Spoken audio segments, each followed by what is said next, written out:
Hi guys, நம்மளுடைய trending job சேனல்ல தமிழக முதல்வர் சிஎம் விஜய் சார் வந்து பார்த்தீங்கன்னா அவருடைய சேவை மையத்தில் பெண்களுக்காக வேலைவாய்ப்பு அறிவிப்பு வந்து பார்த்தீங்கன்னா கொடுத்துருக்காங்க. ஸோ இந்த வேலைவாய்ப்பு வந்து பார்த்தீங்கன்னா அவசர செய்தின்னு சொல்ல இந்த வேலைவாய்ப்பு வந்தது பல பேர்த்துக்கு தெரியாதுங்க.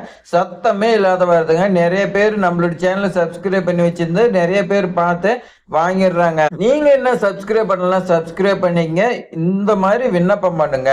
ஸோ நம்மளோட சேனல்ல வந்து பார்த்தீங்கன்னா நோட்டிபிகேஷன் மட்டும் கிடையாதுங்க. எப்படி அப்ளை பண்ணோம், ஃபில் பண்ற வீடியோ எல்லாமே வந்து பார்த்தீங்கன்னா நம்மளோட சேனல்ல மட்டும்தான் வந்து பார்த்தீங்கன்னா அப்டேட் பண்ணிட்டே இருப்பேங்க. ஸோ விண்ணப்படியும் எப்படி பூர்த்தி செய்யறது, அதிகாரப்பூர்வமாக எப்படி வெப்சைட்டுக்கு போகிறது, எந்த வெப்சைட்ல இந்த நோட்டிஃபிகேஷன் கொடுத்துருக்காங்க, இந்த மாதிரி பல தகவல் வந்து பார்த்தீங்கன்னா நம்மளோட சேனல் வந்து பார்த்தீங்கன்னா தொடர்ந்து நம்ம போட்டுக்கிட்டே வந்துகிட்டு இருக்குங்க. ஸோ நீங்க அதுக்காக வந்து பார்த்தீங்கன்னா ஒரே ஒரு லைக் பண்ணி நமக்கு வந்து பார்த்தீங்கன்னா சப்போர்ட் பண்ணுங்க. அது மட்டும் போதுங்க. அந்த சப்போர்ட் தான் எங்களுக்கு என்கரேஜ் அடுத்தடுத்த வீடியோ போறதுக்கு இருக்குதுங்க.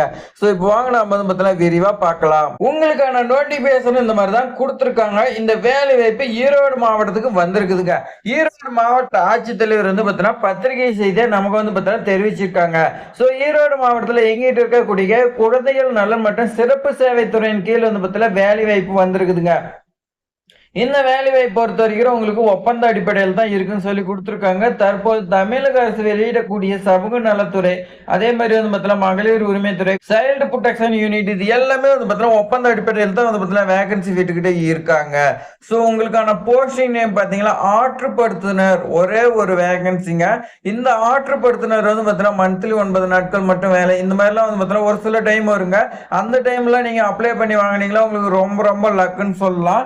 ஏன்னா மந்த்லி 9 நாள் மட்டும் போனீங்களா உங்களுக்கு 9,000 ரூபாய் சம்பளம், வருடத்திற்கு 1,08,000 ரூபாய் உங்களுக்கு ப்ரொவைட் பண்ணுவாங்க. சோ இதுக்கான கல்வி தகுதி பாத்தீங்களா, அங்கீகரிக்கப்பட்ட பல்கலைக்கழகத்துல சமூக பணி, சமூகவியல், உளவியல், பொது அதிகாரம், ஆலோசனை, இதுல வந்து பார்த்தீங்கன்னா நீங்க இளங்கலை படிச்சிருக்குன்னு சொல்லி வந்து பார்த்தீங்கன்னா கொடுத்துருக்காங்க.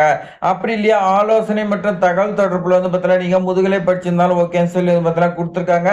எக்ஸ்பீரியன்ஸ் பொறுத்த வரைக்கும் அரசோ இல்ல அரசு நிறுவனம்ல நீங்க வந்து பார்த்தீங்கன்னா குறைந்தது 1 இயர் வந்து பார்த்தீங்கன்னா ஒர்க் பண்ணிருக்குன்னு சொல்லி வந்து பார்த்தீங்கன்னா கொடுத்துருக்காங்க. குறிப்பா பெண்கள் மற்றும் குழந்தைகள் மேம்பாட்டு துறையில நீங்க பணிபுரிந்த எக்ஸ்பீரியன்ஸ் வந்து பார்த்தீங்கன்னா இருக்குன்னு சொல்லி வந்து பார்த்தீங்கன்னா கொடுத்துருக்காங்க. வயது பொறுத்த வரைக்கும் 42 வயதுக்கு மேல இருக்கக்கூடாது, உள்ள இருக்குன்னு சொல்லி வந்து பார்த்தீங்கன்னா கொடுத்துருக்காங்க. இதர தகுதி வந்து பார்த்தீங்கன்னா உங்களுக்கு கம்ப்யூட்டர் நாலேஜ் இருக்கணும், கம்ப்யூட்டர் வந்து பார்த்தீங்கன்னா ஏக்கர் நாலேஜ் இருக்குன்னு சொல்லி கொடுத்துருக்காங்க.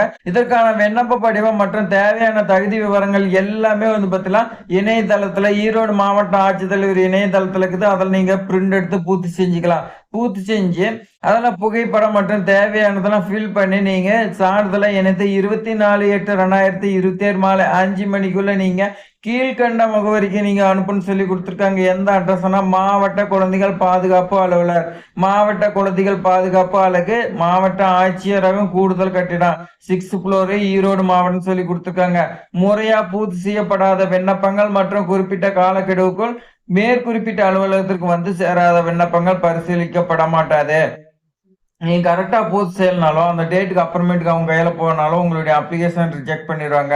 தகுதி மற்றும் அனுபவத்தின் அடிப்படையில் நியமனம் செய்யப்படும் சொல்லி கொடுத்துருக்காங்க. இது தொடர்பாக வந்து பார்த்தீங்கன்னா அரசின் முடிவே இறுதியானது, அதாவது மாவட்ட ஆட்சித்தலைவர் முடிவு தான் இறுதியானதுன்னு வந்து பார்த்தீங்கன்னா சொல்லியிருக்காங்க. ஸோ இது மாதிரி வேலைவாய்ப்பு தகவல்லாம் தெரிஞ்சுக்க நம்மளுடைய ட்ரெண்டிங் ஜாப் சேனலை நீங்க தொடர்ந்து சப்ஸ்கிரைப் பண்ணி ஃபாலோ பண்ணிட்டே வாங்க. உங்களுடைய ஃப்ரெண்ட்ஸ் எல்லாத்தையுமே ஷேர் பண்ணி விடுங்க. தேங்க்ஸ் ஃபார் வாட்சிங்.